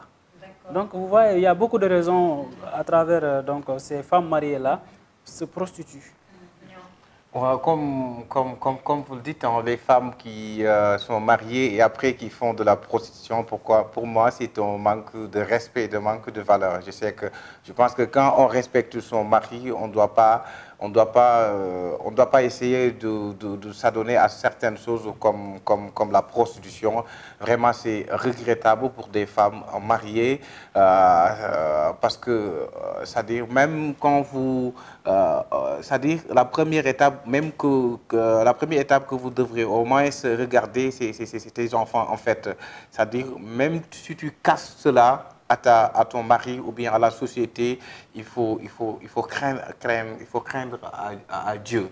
Parce que quand vous ne craignez pas Dieu, c'est un véritable problème qui peut s'adonner à beaucoup de choses et beaucoup de situations. C'est pourquoi moi, je les conseille en fait de croire en Dieu. La foi en Dieu, des fois, c'est ça qui peut t'aider sur beaucoup de choses. Mais la prostitution, c'est pas bien, c'est à éviter et à prendre des risques. Alors aujourd'hui, on l'a vu, hein, malheureusement, on en a discuté tout à l'heure. Il y a des jeunes adolescentes maintenant qui se prostituent, donc de plusieurs manières, de plusieurs raisons, que ce soit hein, pour avoir de l'argent, pour avoir une meilleure voiture, pour avoir même une voiture, pardon, pour avoir des sacs, pour avoir des cheveux, voilà, tout ce qu'on peut imaginer. Aujourd'hui, parfois, nous trouvons aussi des jeunes prises dans un vice, dans un cercle vicieux, où il y a malheureusement un proxénète, où il y a maintenant un homme qui va les diriger. Tu vas aller chez lui, il va te donner 2 millions, moi tu me donnes 70%, toi tu prends 30%. Donc malheureusement, c'est vraiment un cercle vicieux. Alors, comment, d'après vous, une jeune femme, ou même franchement, même une maman, peut sortir de la prostitution? Quelle est la meilleure des solutions pour qu'elle sorte de ce vice? Moi, je pense qu'avant de faire sortir une personne de la prostitution, il faut la proposer quelque chose. Par exemple, quand on a les moyens financièrement et qu'on sait que la personne est dans la prostitution parce qu'elle n'a pas les moyens, on peut la faire venir, essayer de la louer une maison, de la nourrir, essayer de s'approcher d'elle et de parler avec elle jusqu'à ce qu'elle revienne à la société. Et la faire comprendre qu'elle fait partie de la société. Si elle a des enfants, on a de l'argent, on va gérer le besoin de ces enfants-là. Maintenant, si c'est juste que dans le souci de satisfaire sa famille et les faire nourrir, qui lui a amené à faire la prostitution, elle va arrêter parce qu'elle n'aura pas de raison pour continuer. Mais maintenant, le problème se situe là où, si la femme veut se satisfaire, et puis il y a des femmes, pour se satisfaire, elles préfèrent avoir plusieurs hommes. Un seul homme ne peut pas les satisfaire parce qu'elles ont l'habitude de le faire plusieurs fois répétitif jusqu'à ce qu'il y en a qui ne peuvent pas rester une journée sans le faire. Il y a des émissions uniquement consacrées sur ça. Le présentateur a interrogé une personne et elle a dit ouvertement, moi je ne peux pas rester une journée sans faire de rapport. C'est-à-dire qu'elle devient accro. C'est-à-dire, mais elle se prostitue. Et puis pour gagner de l'argent, il y en a qui le font pour satisfaire le besoin. Si tant est que c'est pour des moyens, on va essayer de la donner les moyens. Mais le problème se situe là où si elle fait la prostitution pour le simple besoin de se satisfaire. Là, je pense qu'il y a un problème. Il faut essayer, mais il y a des spécialistes de la santé qui savent quelque chose, qui peut l'aider dans ça. Il faut l'amener, c'est un spécialiste de la santé. Peut-être ils seront les mieux placés pour en parler. Mais la solution ne manque pas. Quel que soit Alpha, quelle que soit la précarité de la vie, quelle que soit la situation de la personne, les solutions ne manquent pas. Il faut juste de les approcher, ne pas les fuir, de les intégrer dans la société, afin qu'elles vont devenir des personnes exemplaires, pourquoi pas. Moi, j'ai une question aussi. Vraiment, je ne sais pas comment ça se passe. Bon, celles qui n'ont vraiment pas de famille, celles qui sont vraiment livrées à elles-mêmes, où dorment-elles et comment elles font pour se protéger? C'est une grande question, hein, parce que... Tu me demandes où elles dorment, en fait. Parce que finalement, on les voit tout au long de la journée dans la rue et tout au long de la nuit dans la rue. Où elles dorment? Peut-être elles ont un appartement payé par... voilà, payé par un si elles avaient quelqu'un qui payait la chambre, je ne pense pas qu'elles aient se prostituer, Mohamed. Mais on te paye de l'argent. On te met dans un appartement et on te trouve là-bas chaque jour. Ça existe. Donc elles ont bel et bien là où loger. Hein. Bon, je parle de celles de la rue. Je pense pas celles qui sont dans la rue. Oui, toutes celles qui sont dans la rue. Mais elles sont dans la rue, mais elles ont des appartements, elles habitent à 5, à 6, elles habitent souvent ensemble. Elles ont logé et nourri. Elles ont leur gardien et tout. Et tout ça. Ouais, personne ne les touche. Hein. Donc elles sont aussi protégées alors. Elles sont tellement protégées. Je vais revenir sur les solutions. Pour les solutions, d'abord la croyance. Si tu ne crois pas à Dieu, tu vas faire... J'aime pas qu'on associe Dieu à la prostitution. Attends, mais si. Parce que l'éducation est là, la croyance est là. Si tu ne crois pas, Dieu n'a pas d'être dedans. Franchement, non, je ne veux pas qu'on mélange Dieu à la prostitution. Effectivement, si tu n'as peur de rien, tu seras roulé comme un roux. C'est comme ça. Donc si tu ne fais pas ça, c'est comme ça. Là, il faut croire en Dieu. Et si je parle croire en Dieu, la pauvreté n'est rien. Quand tu es pauvre, si tu crois en Dieu, tu n'es pas pauvre. Pourquoi? Parce que tu seras très proche de bonnes personnes qui pourront t'aider. Mais si tu dis que moi, je suis libre, je vais faire tout ce que je veux, ma mère ne peut pas me donner une éducation, mon père ne peut pas me donner une éducation, tu vas sortir de la maison et tu vas t'accompagner avec Satan. C'est ça, la liberté. Donc, il faut être... rester à la maison, être éduqué, se nourrir. Parfois aussi, la pauvreté peut jouer un rôle. Parce que si tu n'es pas satisfait, tu vas dire que moi, je vais chercher ce gars-là qui va me donner tout. Donc, la responsabilité des parents aussi est là. Il faut aussi que les parents s'approchent de leurs filles, de les conseiller, essayer de les satisfaire. Même avec les moyens de bord, essayer de les satisfaire, de les approcher. Est-ce que donc ce n'est pas la faute des parents, les mamans qui sont trop exigeantes bien sûr, sur leur il y a la filles, responsabilité. ont la pression? Oui, j'ai bien sûr, il y a la responsabilité des parents. Mais aussi, la fille ne doit pas se baser sur la pauvreté parce qu'on n'est pas égal. Il y a des familles qui sont tellement pauvres. Donc, il faut connaître, là aussi, il faut croire en Dieu que moi, c'est notre destin, nous sommes pauvres. Mais malgré ça, je vais garder ma dignité pour vivre, pour survivre. Mais donc, la prostitution n'est pas le dernier mot pour donc se survivre. Non, c'est clair. Ça, je condamne vraiment. C'est clair. Nian, ouais. Après, on va recevoir Adama pour le courrier de la semaine. Oui, que la prostitution, comme on l'a toujours dit depuis le début de notre conversation, c'est pas une solution, c'est à bannir, c'est à rejeter. Mais aussi, j'aimerais aussi interpeller tous les parents pour qu'ils soutiennent leurs enfants. C'est tellement très important parce que des fois, c'est lié par des rejets. Des fois, c'est lié aussi par des abandons. Il y a certains parents qui abandonnent leurs fils, surtout quand vous êtes jeune fille, on vous abandonne. Je ne sais pas là où aller, c'est un grand problème, c'est un véritable problème. Tout à l'heure, vous êtes en train de dire c'est ce qui sont dans la rue. Et ça, on le voit dans la vie de tous les jours. Certaines femmes qui sont dans les rues, qui quémandent. Pour moi, une femme ne doit pas tendre la main, parce que tendre la main, c'est vouloir faire la facilité, et qu'il y a des hommes aussi qui peuvent te faire du chantage. Des fois, il nous arrive dans la rue de rencontrer des femmes qui vous disent donnez-moi 100 francs. Tout au long de la journée, c'est leur boulot. 100 francs, 100 francs. Si vous le faites pour 100 personnes, c'est beaucoup d'argent. Et ça existe ici au Sénégal. Il m'arrive des fois, parce que c'est gênant en fait. C'est gênant, c'est une mauvaise image du Sénégal. C'est-à-dire quelqu'un peut-être qui arrive là au Sénégal, qui voit des jeunes filles en fait qui sont dans la rue, qui quémandent comme ça. Après, il peut dire que le Sénégal c'est comme ça. C'est un pays où on ne respecte pas les femmes.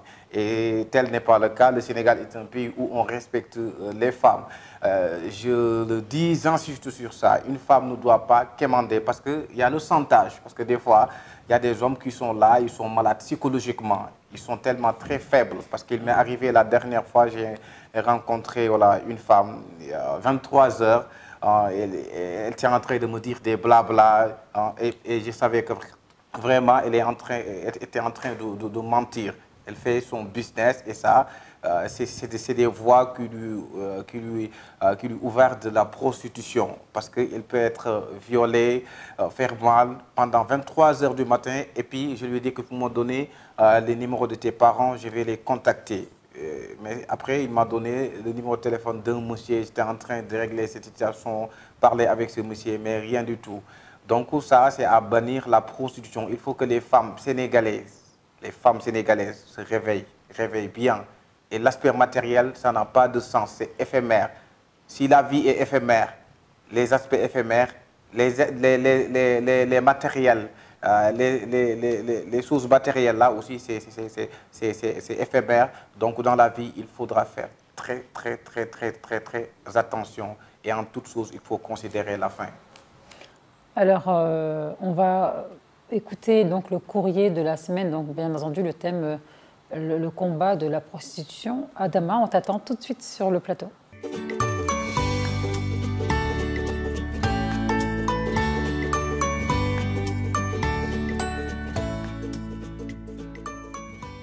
Adama, merci de nous rejoindre à Cour du Cœur, hein, le débat, le combat pour que les prostituées puissent sortir de leur...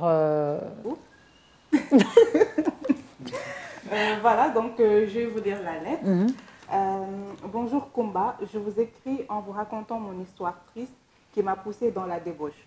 À l'âge de 14 ans, j'ai été violée à plusieurs reprises par mon oncle et je ne pouvais me confier à personne parce que je sais que si j'en parle, personne ne va me croire. Un lundi, mes parents n'étaient pas à la maison et il n'y avait que mon oncle et moi dans la maison. Le premier jour, il m'a trouvée dans la chambre de ma mère en train d'étudier. Entré, il ferma la porte et m'abusa par force, ainsi de suite. Je suis devenue sa proie. N'ayant plus confiance aux hommes, je me suis dit que je ne servais plus à rien, mon corps n'a plus de valeur. Ayant une beauté, j'attire le regard des hommes quand le soleil se couche. Je travaille la nuit, autrement je vends mon corps dans mon appartement isolé de ma famille. Après chaque acte, je fonds en larmes, je ne peux plus me sortir de ça car je suis devenue accro. Je sais que j'ai perdu ma dignité de femme et personne ne voudra me marier. Que puis-je faire? Aïda Mbaye. Aïda Mbaye. Hein. Alors, Aïda, c'est très dur. C'était vraiment une histoire vraiment difficile à entendre. Je vais prendre le point de vue et le conseil de chaque individu. On va commencer donc par Nian. Toi. Ok, Adama, comme vous le dites, hein, Aïda Mbaye, je l'encourage. C'est vraiment attristé quand nous entendons ces propos. Et ça me fait mal quand je l'entends en tant que femme qu'elle dit que mon corps n'a plus de valeur.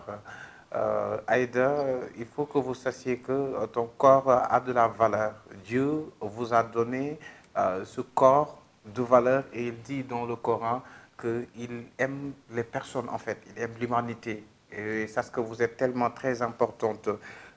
Elle dit qu'elle n'a plus sa dignité maintenant, elle a perdu sa dignité en tant que femme. Maintenant, il n'est jamais trop tard pour bien faire. Elle peut revenir, refaire et reconstruire sa vie. Dieu peut pardonner tout sauf l'association, comme on dit. Puisque vous êtes croyant, vous pouvez encore revenir dans la société et devenir une femme exemplaire et essayer de faire mieux. Il faut toujours essayer de faire mieux. Il ne faut pas que vous dites que c'est la fin du monde. Il faut demander pardon à Dieu. Dieu est grand, il est là pour tout le monde. Il peut vous pardonner, mais au moment où que vous vous dites, vous prenez aussi l'engagement de dire que vraiment je vais freiner tout cela à force de faire du bien. Voilà, ça peut étonner les gens. Adama? Déjà, par rapport au viol, il faut qu'elle en parle déjà à sa famille. Et de sa lettre, de ce que j'ai compris, c'est à cause du viol qu'elle s'est prostituée. Donc, le viol, c'est un sujet très, très sensible. Pour moi, ce n'est pas une raison de se prostituer. Parce qu'il y a beaucoup de femmes qui se sont faites violer et actuellement, ils continuent leur vie normale, ils ne se sont pas prostituées. Elles ne se sont pas prostituées plutôt. Donc, ce que je lui conseille, c'est, comme on l'a dit, il n'est jamais trop tard pour se repentir. Et aussi, pour les viols, il y a beaucoup de risques, des maladies, et aussi pour sa sécurité personnelle, parce que je peux dire il y a des femmes qui se prostituent et qui se font violer. Il y en a beaucoup. Donc, je l'encourage à sortir de ça. Mohamed? Voilà, donc comme pour rebondir sur les raisons, parce que si elle n'était pas violée par son oncle, elle ne ferait pas ça, donc elle ne tomberait pas à la débauche. Donc pour dire que les raisons se situent d'abord à la famille. Donc il faut que les parents veillent donc sur ça, protéger, au lieu de protéger donc la femme, tu la violes et tu as détruit sa vie comme ça. C'est pas normal. Donc la seule chose, c'est que voilà, il faut vraiment éviter donc ça. Et pour éviter ça aussi, il faut se limiter. Parce que toi, si tu veux faire femme, il faut se marier. Donc il faut se marier. C'est mieux d'abuser à une petite fille qui était en train d'étudier. Ça existe dans la vie.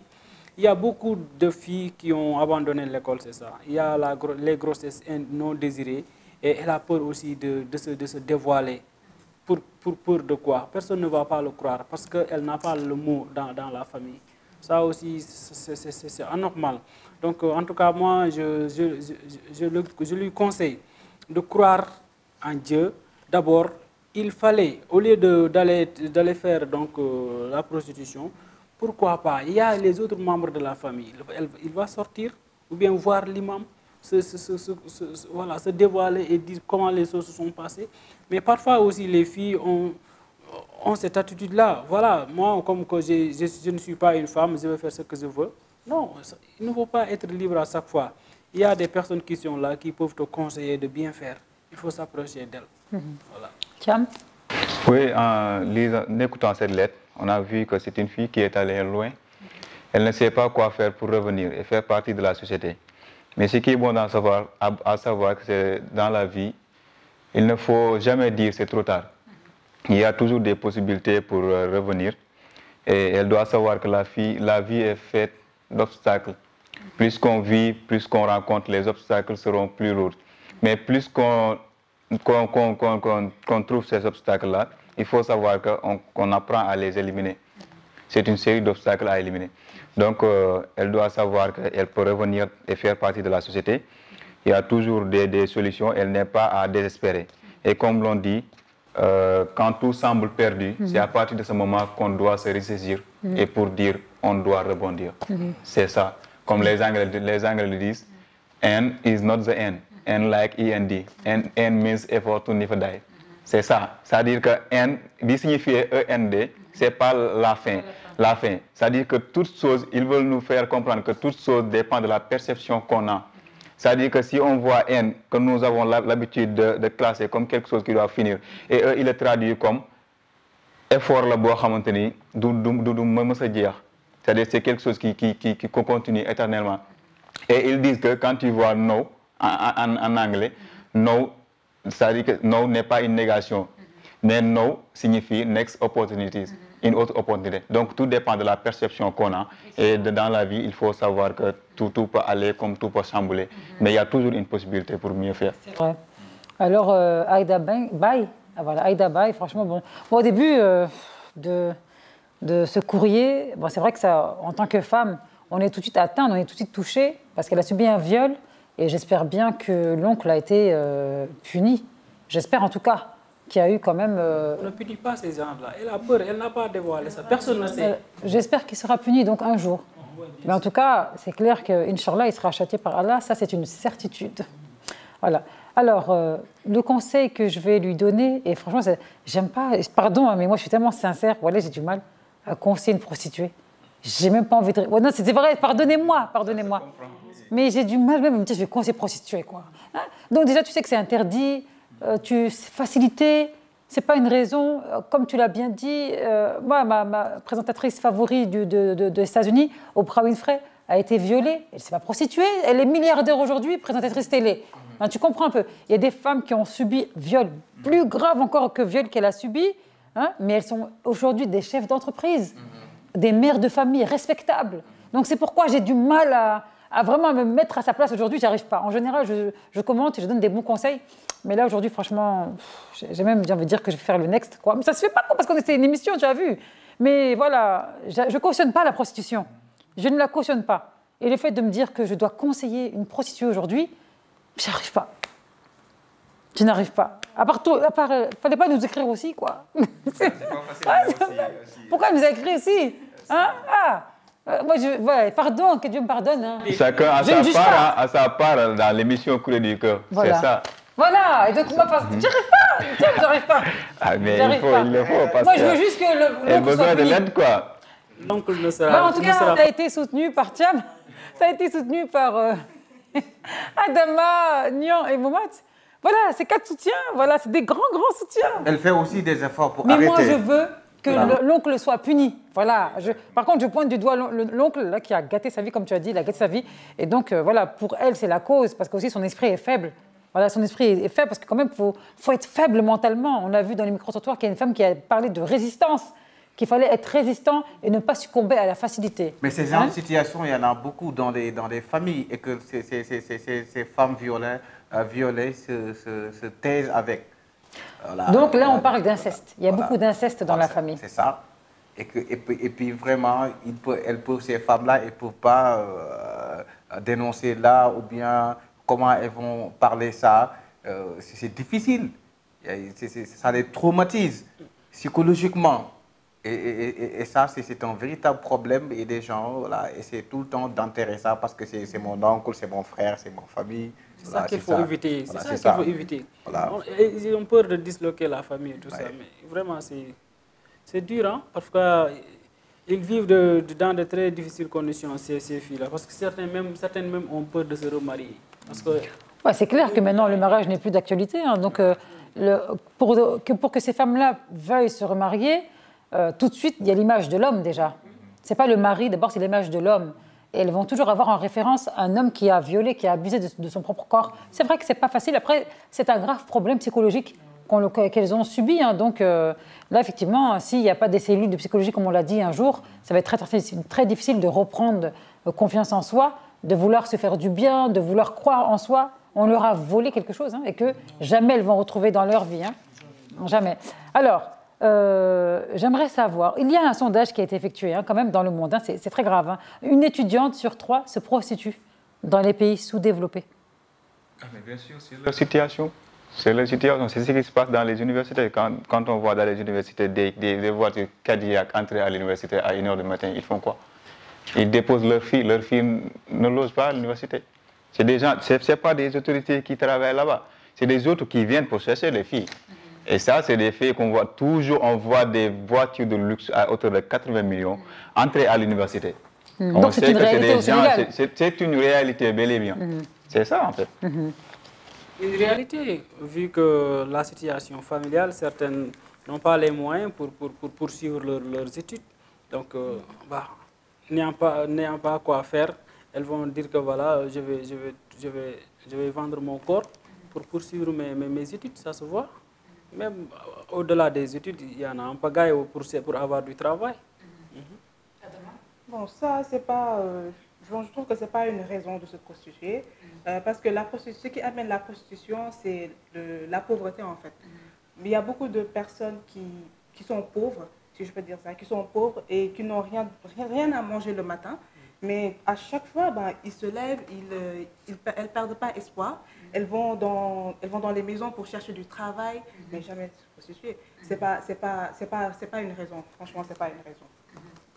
Oui, la prostitution dans les universités, c'est des réalités. Imaginez, surtout voilà, les femmes qui étaient au village, elles ont leur baccalauréat. C'est leur première fois ici à Dakar, à l'université, et que tout le monde sait que la vie à Dakar, c'est tellement très cher. Des fois, les parents ne peuvent même pas comprendre les conditions dans lesquelles vous vous trouvez. On ne vous aide pas, on ne vous accompagne pas. Hein, tout cela, c'est un véritable problème. Il y a certaines filles aussi, des fois, on vous influence. Hein, tu fréquentes des personnes. Parce qu'il nous arrive ici de voir les jeunes filles voilà, qui se trouvent à l'université. Nous en savons quelque chose. Parce que des fois, ils veulent satisfaire leurs besoins, vouloir manger. Et tout cela, ils n'ont pas ces moyens. C'est-à-dire la seule chose qu'ils peuvent faire, c'est avoir un copain ou bien avoir des vieux, surtout les vieux en fait, parce qu'on ne peut pas rester ici dans cette, voilà, on peut pas rester ici dans cette émission où on fait la prostitution. Quand on le dit, les formes sont nombreuses et différentes. Il y a des vieux qui sont ici. Ils ne cherchent que des filles qui sont fraîches. Et à l'université, quand vous partez là-bas, surtout par exemple voilà, à Colodel, hein, ce sont ces vieux-là qui gardent leur voiture pour essayer de faire des chantages des filles. C'est même pas du chantage. Voilà. Mais c'est les filles qui courent à grande vitesse vers eux. C'est ça. C'est pas du chantage. Qui font courir pour leur donner de l'argent. Parce que il m'est arrivé un jour, j'ai entendu des jeunes filles qui discutaient, ils disent que vraiment, et elles conseillent voilà, sa camarade fille, il faut que vous acceptez voilà, d'être en relation avec ces vieux, ça va être bien pour toi, ça va t'aider de régler tes problèmes, tes besoins personnels. Après, voilà, je me suis dit, c'est comme ça, ça c'est pas bien. Et puis, au village, on t'avait donné une bonne éducation, c'est-à-dire tu n'osais même pas regarder ton papa ou bien ta mère ou bien faire des choses pareilles. Mais tu viens ici à Dakar, tu es complètement... Mais ça, c'est... Moi, je pense que c'est personnalité cachée, hein. C'est une excuse, ça. Qui sont à Dakar, qui sont... Mais c'est une excuse, elles sont au village, elles connaissent rien, elles viennent à Dakar, qui se prostituent. Il y a des familles qui sont là, sont plus pauvres que ceux qui sont là. Celles qui viennent des villages même sont les plus dignes. Parce que souvent, celles qui viennent des villages peuvent vivre avec leurs maigres moyens. Mais celles qui sont nées ici et qui regardent, qui ont un œil. Une fille de 18 ans qui veut conduire une Range Rover de 40 millions. Comment elle va faire? Si tu veux avoir ce que ton père n'a pas et qui se réveille tous les jours pour travailler, tu es obligé de faire de la prostitution. Quand je dis ça, ça dit, nous, on connaît ce qui se... à l'université, en fait. Mais nous aussi, on connaît ce qui se passe. Non, je sais, vous connaissez, mais à l'université, vous savez, moi, combien de jeunes femmes que j'ai vues, en fait, c'est-à-dire, vous le regardez avant, en fait, quand vous le connaissiez au village, et vous le regardez maintenant, complètement métamorphosé. En fait, ce qu'il ose faire maintenant, elle n'osait pas le faire. Moi j'ai une question pour toi, Nian. Ouais. Nous ne connaissons pas, Mohamed, nous ne connaissons pas les personnalités. Ouais. Moi, je trouve qu'il faut arrêter de pointer du doigt les villageoises, là. Une femme, elle connaît sa valeur. Ce qu'il y a dans son cerveau, elle le connaît, elle le maîtrise mieux que toi, mieux que moi. Une femme qui est au village, soi-disant parce qu'elle vient à Dakar étudier, ça y est, elle s'exhibe, elle se vend. C'est qu'elle, si elle avait la possibilité de le faire au village, elle allait le faire. Il faut être très clair. Le village, là, pour moi, ce n'est pas un prétexte. Nos parents viennent de village et ce sont de très bons parents aujourd'hui. Et qui ont éduqué de très bons enfants, machallah, aujourd'hui. Je le vois ici autour de moi. Non, je termine, s'il te plaît. Donc, pour moi, il ne faut pas utiliser ce prétexte. Elles disent au village, je ne connais rien. Elles sont intelligentes au village. Elles ont des business au village. Elles sont plus battantes et plus fortes que les filles de Dakar au village. Hein? Okay. Sous la chaleur, elles vont aider. Elles seront sur les champs. Elles vont travailler. Elles vont faire le ménage le matin, le midi et le soir. Quand tu vas là-bas au village, elles te donnent à manger très tôt le matin quand toi tu ronfles. Et ce qu'on dit villageoise, là, moi je respecte les villageois et les villageoises. Okay. Parce qu'elles ont une éducation irréprochable. Mais maintenant, celles qui sortent de village et qui vont à Dakar, elles savent très bien ce qu'elles font. Elles n'ont pas attendu, soi-disant, la camarade d'université, la camarade de classe. Oui, viens. C'est qu'elles avaient envie de le faire depuis, mais elles n'avaient pas l'opportunité de le faire là-bas. Ok, d'accord. Quand je dis, par exemple, des villages, parce que moi, je suis élevé en village. Je dis, en fait, ce n'est pas une façon, en fait, pour pointer du doigt ce qui... Ce que je dis, en fait, c'est que des fois, par exemple, tu vois une étudiante, en fait, qui a son baccalauréat, qui vient ici, à Dakar pour étudier, c'est-à-dire elle métamorphose. Mais moi, je suis métamorphose, c'est-à-dire elle n'a pas, c'est-à-dire beaucoup de personnes. Quand vous faites par exemple peut-être peut-être avoir par exemple des statistiques, vous demandez des gens à l'université, peut-être on pourrait voir beaucoup de jeunes filles qui sont métamorphosées à cause de la pauvreté. C'est-à-dire, je ne pointe pas du doigt, par exemple, les villageois, parce que moi, je suis villageois, je respecte les villageois. Un vrai villageois bien éduqué, une fois qu'il vient ici il à faut Dakar... revenir sur Voilà. la métamorphose que vous Voilà. dites. Qu'est-ce qui les métamorphose? Voilà. Qu'est-ce qui les métamorphose? Elles ont eu de l'argent illicitement ou bien? C'est-à-dire il manque d'argent en fait. Tu peux étudier, mais tu peux travailler aussi dans les combien maisons. d'étudiantes qui sont métamorphosées? C'est à ce niveau que je veux métamorphosées parce qu'elles ont travaillé de leur sueur. Parce qu'elles ont travaillé de leur sueur. C'est-à-dire que c'est sur la façon dont elles s'habillent, parce que aussi la façon dont on s'habille au village pour ne pas être la même façon. On est à l'université, on est dans un milieu scolaire. Les femmes du village peuvent ne pas s'habiller, porter des pantalons. Une fois venir à Dakar, elles peuvent se permettre. Mais ça ne veut pas dire qu'elles ont changé. Ça veut dire que ça n'a rien à voir avec le fait d'aller se prostituer. Parce qu'il faut savoir, il faut savoir, on ne peut pas envier quelque chose que l'on n'a pas l'habitude d'avoir.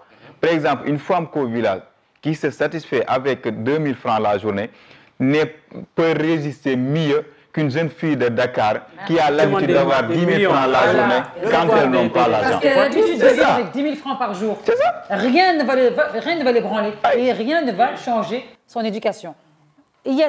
Existe-t-il vraiment un happy end dans la prostitution? Là, sincèrement, j'ai un grand doute. Même si on sort de la prostitution, même si on arrive, nous serons toujours marqués par les autres, par le regard des autres. On aura toujours quelque chose en soi qui sera détruit, terni, parce qu'on a vendu son âme au diable, on a vendu son corps aux êtres humains. On va regarder la dernière rubrique de l'émission, où c'est l'amour, vraiment l'amour, une candidate qui cherche l'amour. Et j'aimerais vraiment comprendre. Qu'est-ce qui cherche là, la petite fille là-bas, là? Quel homme elle veut? On va voir ça tout de suite.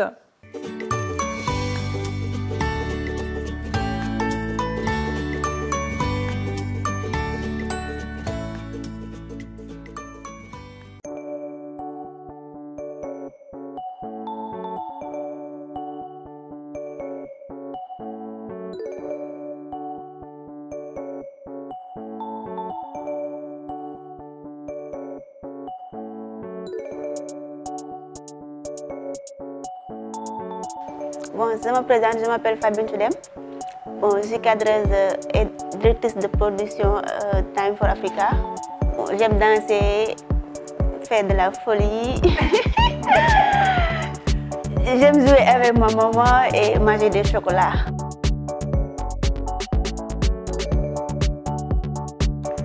Bon, ce que je recherche dans l'amour, bon, un homme qui m'aime, qui me donne l'amour au fond, un homme qui connaît ma valeur et un homme qui me donne tout, voilà.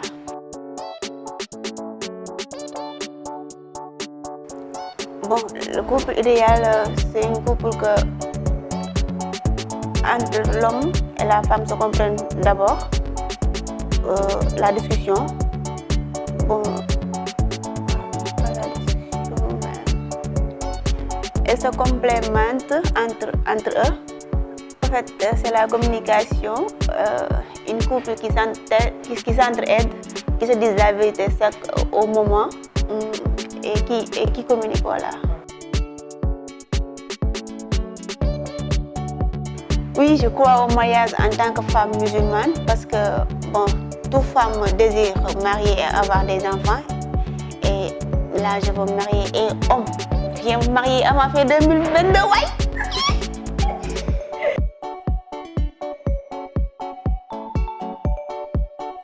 L'expérience la plus difficile que j'ai vécue, bon, si j'étais pas face aux caméras, je vais l'insulter de telle sorte que, mais c'est pas grave, on laisse tomber. Bon. L'homme m'a fait croire qu'il m'aimait. Il est venu même parler à ma maman qu'on va se marier du genre préparé. Puis que tout se préparait, j'avais même acheté des trucs pour la préparation. Mais au moment, il m'annonce que sa famille a pris une autre vu à l'encontre de lui. Bon, j'ai laissé, il a dit elle ne l'aimait pas, on l'a forcé alors que c'était pas vrai. C'est lui qui a tout fait. vu que je faisais des prières chaque jeudi, j'ai prié qu'Allah me montre que si ce qu'il dit c'est vrai, si ce n'est pas vrai, qu'Allah le montre, qu'Allah le fasse. Bon, un jour, je l'ai appelé et j'ai reçu sa femme m'a insulté, et sa maman aussi, et même sa sœur.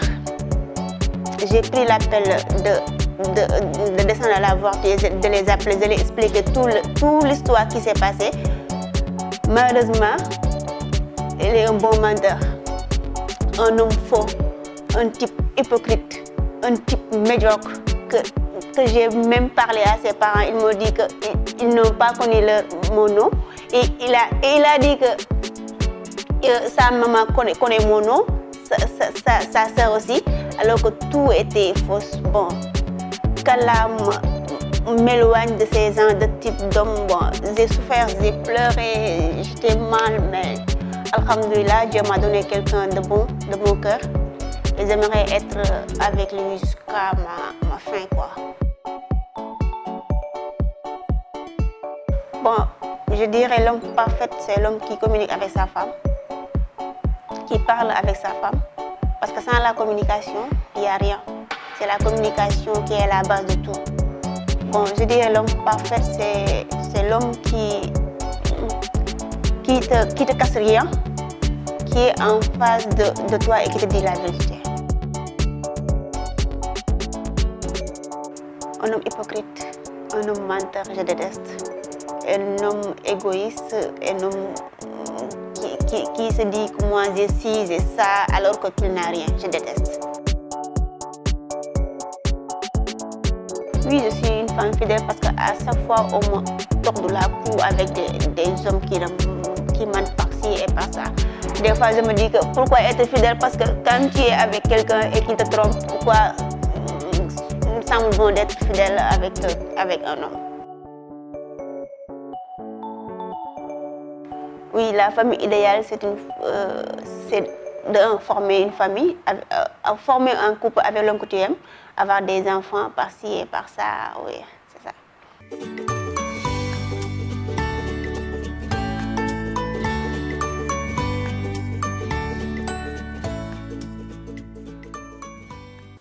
Alors nous avons entendu ensemble notre candidate à l'amour. Alors je fais un petit peu la liste de ce qu'elle a annoncé et énoncé. Alors c'est une femme déjà jeune, joyeuse, hein, qui a le peps, qui vit le peps. Hein. Alors elle veut un homme qui l'aime et qui connaît sa valeur. Et j'ai bien aimé, qui me donne tout. Ça j'ai aimé. Elle veut aussi donc un homme complémentaire. Hein. Elle désire un couple vraiment qui se dise la vérité et qui communique beaucoup. D'où l'importance, encore une fois, de plus, la communication, c'est très important dans un couple. Hein. Elle croit dur comme fer au mariage. Et en tant que femme musulmane, bien entendu, elle cherche uniquement à se marier. Alors, elle a vécu une expérience très difficile, malheureusement. Un homme qui l'a fait croire qu'il aimait, elle et sa maman. Donc, elle a commencé, malheureusement, à acheter tout ce qui est préparatif de mariage, à tout organiser. Mais malheureusement, hein, c'était un homme qui voulait juste se profiter, hein, qui voulait juste abuser de sa confiance. Hein. Malheureusement également, il a eu l'audace de l'insulter, hein, de manquer de respect à sa famille. Sa femme, donc la femme de l'homme, a appelé Fatou pour l'insulter, y compris la mère et la sœur. Elle dit que c'est un homme vraiment un menteur, médiocre. J'ai bien aimé ça, hypocrite et médiocre. Parce qu'il avait dit vraiment qu'il avait introduit Fatou dans sa famille alors que personne ne la connaissait, ni d'Adam ni d'Ève. Donc voilà les risques en fait que vivent les femmes en réalité, hein, dans le monde entier d'ailleurs. Hein. Alors, elle veut un homme qui ne cache rien, donc un homme sincère, un homme honnête. Le pire des hommes pour elle, c'est un hypocrite, un menteur, un égoïste, et surtout qui dit avoir les moyens or qu'il n'a strictement rien. Et pour finir, former un couple pour elle et avoir des enfants, bien entendu, en tant que femme musulmane, c'est ce qu'elle recherche et très très important. Thiam? Je pense que c'est tout à fait normal parce que chaque personne a ses choix. Mais franchement, venir faire quoi une personne au mariage, et sachant qu'on sait combien compte le mariage pour une femme, et puis venir la trahir et oser de l'insulter avec la complicité de la famille, je pense que c'est quelque chose à déplorer. Parce qu'on sait tous, ça fait quoi? Parce que c'est comme si c'était nous, on nous promet un mariage, on doit célébrer et tout. C'est une déception totale, mais c'est pas la fin du monde aussi. Peut-être, des fois, il y a des destins, ça fait mal, mais peut-être Dieu nous a réservé quelque chose de mieux. Donc, il ne faut pas se profiter pour dire, voilà, c'est lui qui devrait être mon mari. Je pense qu'il faut passer positivement et penser que Allah nous a sauvés de ce mariage, parce que ça aurait été plus difficile d'entrer dans ce mariage-là avec cette hypocrisie, avoir des enfants. Donc, je pense que elle a su un peu tôt et alhamdulillah, elle doit remercier le bon Dieu et savoir que, comme l'on dit, toute personne qui trahit une femme le verra sur son chemin. Ça, c'est indéniable, quoi. C'est sûr. Donc, la vie continue et le reste, on verra si elle peut voir cette personne-là. Elle va voir d'ici quelques années qu'est-ce qu'il va devenir. Très bien. Donc, Momat, qu'est-ce que tu penses de notre candidate? Voilà, déjà, donc, je suis en phase avec elle parce qu'elle a été trahie. Qui connaît la trahison, c'est vraiment une boule amère donc, à avaler.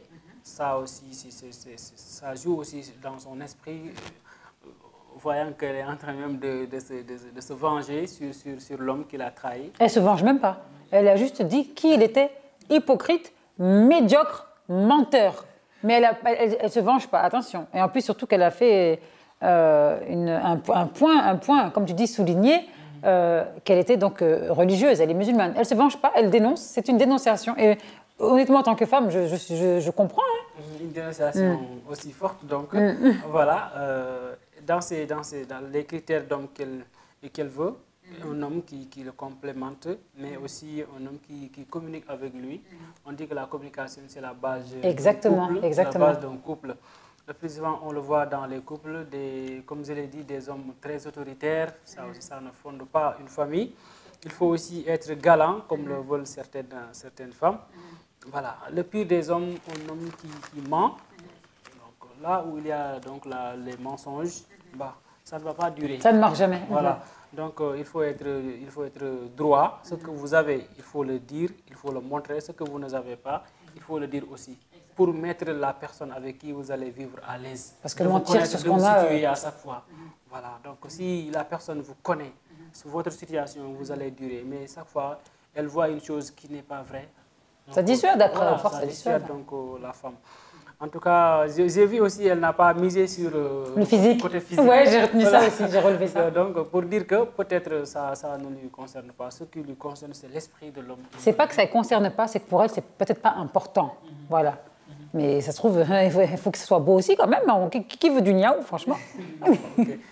En tout cas, voilà, donc c'est ça. Il faut aussi croire au mariage et de faire des enfants, ce qu'elle veut. Très bien. Adama? Moi, je m'appuyais sur sa trahison. Parce que c'est à cause de ces genres d'hommes que tu n'as plus confiance en personne, en fait. Oui, effectivement. Voilà, donc, et son expérience, moi j'ai une amie qui a vécu à peu près la même chose. Oui. Le gars, ils ont fait 1 an de relation. Le gars, il est venu à la maison, il a parlé avec la famille et tout. Ils avaient même fixé une date. Et maintenant, un bon jour, on se réveille, on voit sur les réseaux qu'il s'est marié. C'est grave, la fille, elle a vraiment eu une dépression. Ah mais oui, c'est normal. Voilà, elle a vraiment eu une dépression, c'était très, très difficile pour elle, oui. Il y en a même c'était deux, oui. Et moi, franchement, Fatou, tout ce que je peux lui dire, c'est qu'elle soit forte et qu'elle donne une chance aux autres hommes qui seront là dans sa vie. Parce que, en fait, ce qui s'est passé là, c'est Dieu qui a voulu ça ainsi, en fait. Parce qu'elle pouvait entrer dans le mariage et souffrir et tout ça. Donc, voilà, Dieu en a voulu ainsi. Donc, voilà, il y a la barnada. Voilà, Fatou, on lui dit master de ses débuts d'amour, en fait.